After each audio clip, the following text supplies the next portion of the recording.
안녕하세요. 경기도 남부 지역장애인 보건의료센터 작업치료사 박슬기입니다. 오늘은 척수 손상 장애인이 일상생활에서 꼭 알아야 할 것이라는 주제로 이야기를 해보겠습니다. 이야기에 앞서 교수님 자기소개 부탁드리겠습니다. 네, 안녕하십니까. 분당서울대학교 병원 재활학과 교수 류주석입니다. 네, 반갑습니다, 교수님. 네, 반갑습니다. 네, 척수 손상 장애인에 대해서 간단하게 설명 먼저 해주실 수 있으실까요? 네, 척수 손상 장애인은 척수의 손상으로 인해 운동기능, 감각기능 또는 자율신경 기능에 장애가 발생한 사람을 말합니다. 이 손상은 일반적으로 사고, 질병 또는 외상으로 인해 발생하며 결과적으로 사지마비 또는 하반신 마비 같은 장애를 초래할 수 있습니다. 손상의 정도에 따라 장애의 중증도가 달라질 수 있습니다. 네, 교수님 자세한 설명 감사합니다. 그럼 척수 손상 환자가 퇴원을 한 뒤에 가정에서 생활을 할 때 꼭 알아야 할 것은 무엇이라고 생각하시나요? 퇴원 후에 가장 중요한 것은 안전한 생활 환경을 조성하고 낙상을 예방을 위한 조치를 취하는 것입니다. 또한 일상생활 속에서 이동 방법, 경직, 자율신경 과반사증, 욕창 예방, 방광 관리가 중요하다고 볼 수 있습니다. 네, 교수님. 그러면 척수 손상 장애인들이 일상생활에서 이동 방법 중에 특별히 주의해야 할 점을 한번 알려주실 수 있을까요? 척수 손상 장애인들이 침대에서 휠체어로 또는 휠체어에서 침대로 이동할 때 이동 방법은 두 가지가 있습니다. 혼자서 이동하는 방법과 보호자와 함께 이동하는 방법이 있으며 두 방법 모두 휠체어를 위치하는 방법부터 시작해서 상지의 기능과 하지의 기능을 이용해 이동을 하게 됩니다. 보호자와 같이 이동을 할 때에는 환자와 보호자가 모두 이동하는 자세를 취해 안전하게 이동하는 방법이 있습니다. 척수장애인의 이동 방법. 혼자서도 안전하게 이동하는 노하우. 휠체어에서 침상으로 이동하는 방법입니다. 먼저 휠체어를 침상의 가운데에 평행하게 위치한 후 휠체어의 브레이크를 잠급니다. 몸을 휠체어 좌석 내에서 앞으로 이동시켜서 침상으로 이동 시에 엉덩이가 바퀴에 걸리지 않게 합니다. 다음으로 침상에 손을 두고 다른 손은 휠체어 팔걸이에 위치합니다. 양손을 이용해서 바닥을 누르고 몸을 들어 올립니다. 이 동작할 때는 머리를 앞으로 숙이도록 합니다.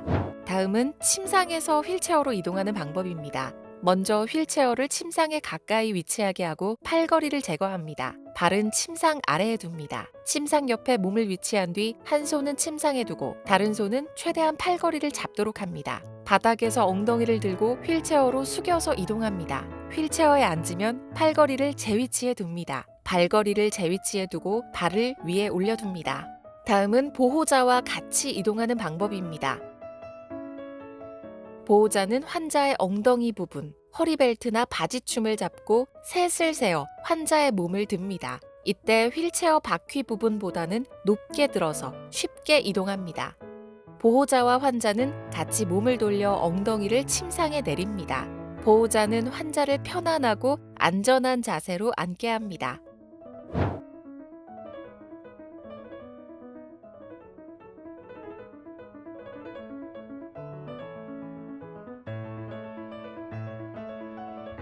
다음은 차로 이동하는 방법입니다.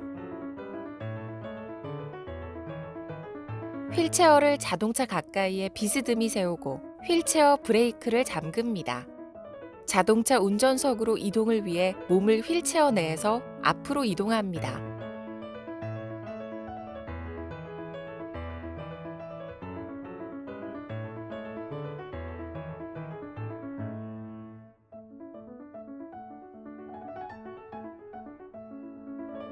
한 손은 휠체어에 두고 다른 손은 운전대를 잡아 힘을 가해 좌석에 앉습니다.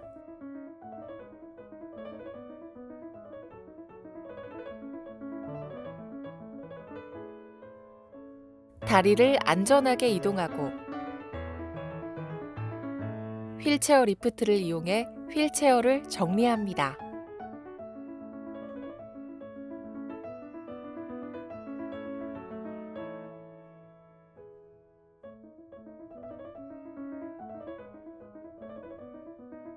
네, 그렇군요. 네, 척수 손상 장애인이 일상생활에서 침대에서 휠체어에서 매트로 움직일 때는 꼭 안전에 주의하라고 주의하시고 이동하셔야 될 것 같습니다. 다음으로 척수 손상 장애인분들이 갑작스럽게 생기는 경직에 관련된 내용을 교수님께 여쭤보고자 합니다. 척수 손상 장애인에게 경직이 일어나는 원인과 경직이 일어나도 운동을 하는 게 좋을지에 대해서 말씀해 주실 수 있을까요? 네, 척수손상 장애인에게 경직이 일어나는 이유는 뇌에서 근육으로 이어지는 신경경로인 상위 운동 유런이 손상으로 인해서 척수내의 반사가 과도하게 증가하게 됩니다. 반사 활동이 증가하고 신경 전달 물질의 불균형을 초래하여 근육 긴장도를 조절하는 데 어려움을 겪게 됩니다. 경직이 발생하는 척수 손상 장애인은 운동을 열심히 하면 오히려 경직이 심해지는 경우도 있습니다. 하지만 기립 운동 후 경직을 줄여주고 하지 관절 구축을 예방할 수 있습니다. 부드럽고 수동적인 운동은 경직 완화에 도움이 됩니다. 아침에 일어나서 10에서 20분 정도 관절 운동을 하면은 경직이 감소합니다. 만일 환자분들이 새벽 경직으로 힘들어할 경우에는 지침 전에 경직약을 복용하는 것도 도움이 될 수 있습니다. 네, 교수님. 자세한 설명 감사합니다. 경직뿐만 아니라 척수 손상 장애인분들께 자율신경 과반사증이 발생할 때에는 신속한 대처가 필요하다고 들었습니다. 그렇다면 척수 손상 장애인들에게 자율신경 과반사증이 일어날 경우에는 어떤 방법이 도움이 될까요? 네, 척수손상 장애인에게 자율신경 과반사증은 치료 가이드라인이 개발되어 있습니다. 자율신경 과반사증이 증상이 생기면 일단 앉혀야 됩니다. 그 이후에 방광 문제가 확인이 되면은 소변지를 이용하여 배뇨를 시키고 대변이 직정에 차 있다면은 손가락으로 빼내는 처치를 합니다. 혈압 중에서 수축혈압이 150mm Hg 이상으로 높을 경우에는 혈압약을 사용할 수 있습니다. 증상이 호전되더라도 약 2시간까지는 혈압과 여러 증상들을 관찰해야 합니다. 그러면 자율신경 과반사증에 대한 대처 방법을 듣고 나니 돌봄자분들께서도 꼭 알고 계셔야 하는 정보라고 생각이 됩니다. 다음으로는 척수 손상 장애인의 욕창에 관해 알아보고자 하는 시간을 갖겠습니다. 척수 손상 장애인에게 욕창의 원인은 무엇이고 예방 방법은 어떤 게 있을까요? 네, 척수 손상 장애인에게 욕창이 생기는 다양한 원인이 있지만 주로 감각이 떨어진 것, 압력, 마찰, 습기, 영양 부족 등이 원인이 될 수 있습니다. 욕창은 압박궤양이라고도 불리며 특정 부위에 전단력, 마찰력과 함께 지속적으로 압력이 가해져 발생하는 궤양을 말합니다. 척수손상 환자의 경우 25%에서 66%에 이르는 발생률을 보이며 욕창을 가진 환자는 그렇지 않은 환자에 비해 사망률이 4.5배 정도 높다고 알려져 있습니다. 예방 방법은 2시간마다 체위를 변경하여 압력을 분산시키는 체위 변환과 규칙적으로 피부를 청결하게 유지하고 습기가 차지 않도록 피부 청결을 유지하는 방법, 필수 영양소를 충분히 섭취하는 영양관리, 매일 피부를 꼼꼼히 확인하여 욕창의 발생 초기 단기를 발견하는 정기적인 피부 검사 등이 욕창 예방 방법에 들어갑니다. 네, 척수 손상 장애인의 욕창의 원인과 예방 방법에 대한 설명 감사드립니다. 그렇다면 척수 손상으로 인한 방광 기능 이상은 어떻게 관리해야 할까요? 척수 손상은 방광 감각이나 근육 조절 능력의 기능 장애로 소변 배출 능력의 변화를 유발하게 되며 잔뇨 증가, 배뇨근 압력 증가 등을 초래할 수 있습니다. 최대한 정상과 비슷하게 규칙적으로 소변을 채우고 비울 수 있는 방법을 사용해야 합니다. 방법으로는 복압을 이용하는 자연 배뇨법, 복부나 생식기를 두드리거나 자극하는 자극 배뇨법, 손을 이용할 수 있거나 보호자가 시행해 줄 수 있는 많은 환자들에게 우선적으로 권고하는 방법인 간헐적 청결 도뇨 관리법, 요도를 통해 도뇨관을 삽입하여 유지하는 방법과 치골상부, 흔히 배꼽 및 하복부를 통해 방광으로 연결되는 작은 구멍을 만들어 도뇨관을 삽입하여 유지하는 유치도뇨법 등이 있습니다. 네, 교수님. 그렇다면 더 나아가서 유치 도뇨와 간헐적 청결 도뇨에 대해 더 자세하게 설명해 주실 수 있을까요? 네, 유치도뇨법은 요도를 통해 도뇨관을 삽입하여 유지하는 방법과 치골상부, 흔히 배꼽 및 하복부를 통해 방광으로 바로 연결되는 작은 구멍을 만들어서 도뇨관을 삽입하여 유지하는 방법이 있습니다.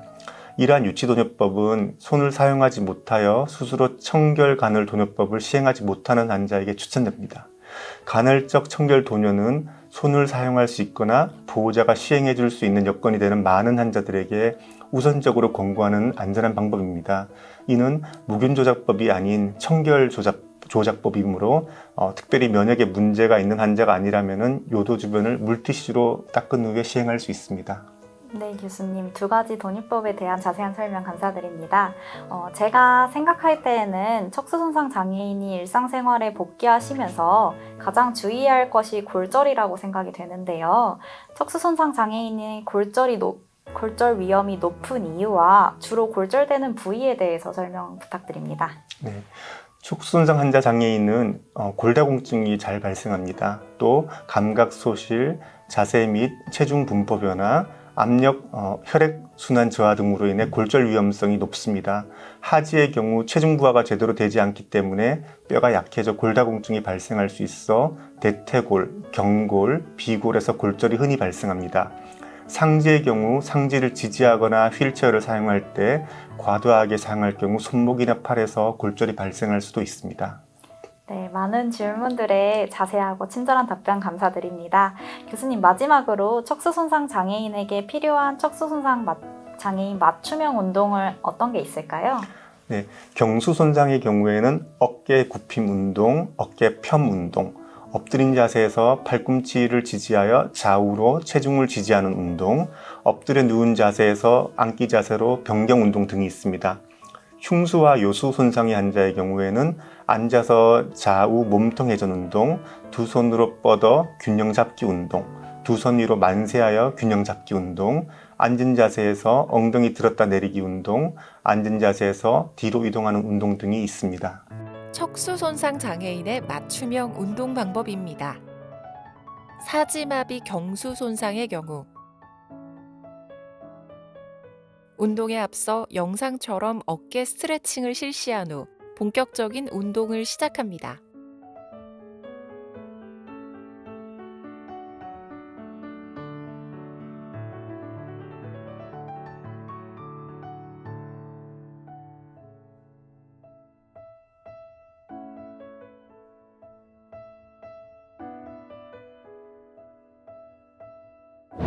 첫 번째, 어깨 굽힘 운동입니다.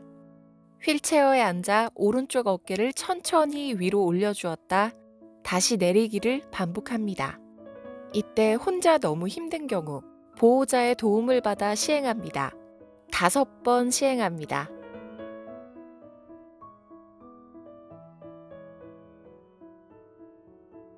왼쪽도 5회 시행합니다.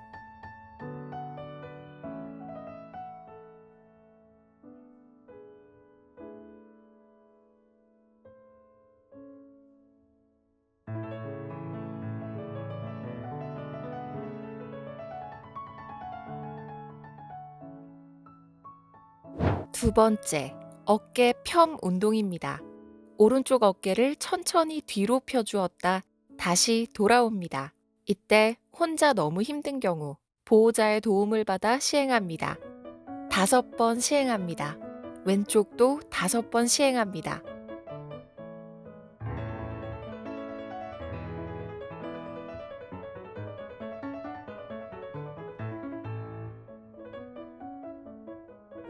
세 번째, 엎드린 자세에서 팔꿈치 지지하며 좌우 체중 지지 운동입니다. 엎드려 누운 상태에서 천천히 팔꿈치를 90도로 구부려 세워 가슴이 바닥에서 떨어질 수 있도록 합니다. 이때 어깨가 앞쪽으로 밀리지 않도록 주의합니다. 이 상태에서 5초 유지한 뒤 천천히 좌우로 번갈아 체중 이동합니다. 5번 시행합니다. 네 번째, 엎드려 누운 자세에서 앉기 자세로 변경 운동입니다. 엎드려 누운 상태에서 팔을 지지하여 한쪽 팔을 몸쪽으로 가까이 가져옵니다. 반대쪽 팔로 지지하여 천천히 옆으로 누운 자세로 변경합니다. 이때 몸통은 정면을 바라보며 두 다리가 앞으로 펴지도록 합니다. 사지마비 요수 수준 손상의 경우 앉아서 앞으로 체중 이동 운동입니다.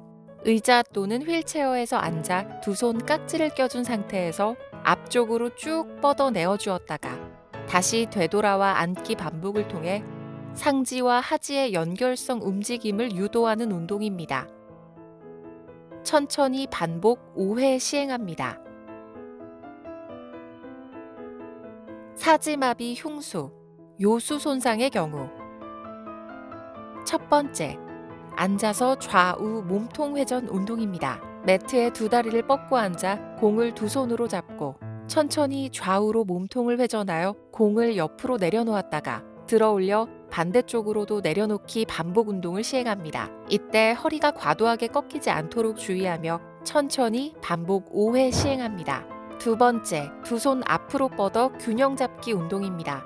매트에 두 다리를 뻗고 앉아 두 손을 앞으로 뻗어내어 균형을 잡고 5초간 유지하여 버텨줍니다. 세 번째, 두 손 위로 만세하여 균형 잡기 운동입니다. 매트에 두 다리를 뻗고 앉아 두 손을 위로 만세하여 균형을 잡고 5초간 유지하여 버텨줍니다. 네 번째, 앉은 자세에서 엉덩이 들었다 내리기 운동입니다. 다리를 앞으로 펴서 앉은 상태에서 두 손을 양옆 바닥에 어깨 너비로 넓게 벌려두어 시작합니다. 두 손으로 바닥을 밀어내어 엉덩이가 바닥에서 떨어질 수 있도록 들어 올렸다 내려오기 반복 5회 시행합니다. 다섯 번째, 앉은 자세에서 뒤로 이동 운동입니다. 다리를 앞으로 펴서 앉은 상태에서 두 손을 어깨 뒤쪽 바닥으로 어깨 너비보다 넓게 벌려두어 시작합니다. 두 손으로 천천히 바닥을 밀어내 팔꿈치를 피며 엉덩이가 바닥에서 들어 뒤로 이동합니다. 네, 교수님. 오늘 저희는 척수 손상으로 인한 장애인이 일상생활에서 꼭 알아야 할 것이라는 주제로 분당 서울대학교 병원 재활의학과 류주석 교수님과 이야기를 나눠봤습니다. 척수 손상 장애인의 이동 방법, 경직, 자율신경 과반사증, 욕창 예방, 방광 관리, 골절 관련 정보, 그리고 맞춤형 운동에 관해서 알아보는 시간을 가졌습니다. 이 시간이 척수 손상 장애인과 돌봄자 분들에게 꼭 필요한 정보, 그리고 도움이 되는 정보를 알리는 시간이 되었으면 좋겠습니다. 마지막으로 척수 손상 장애인의 삶의 질 향상을 바라면서 영상을 마치도록 하겠습니다. 감사합니다. 감사합니다.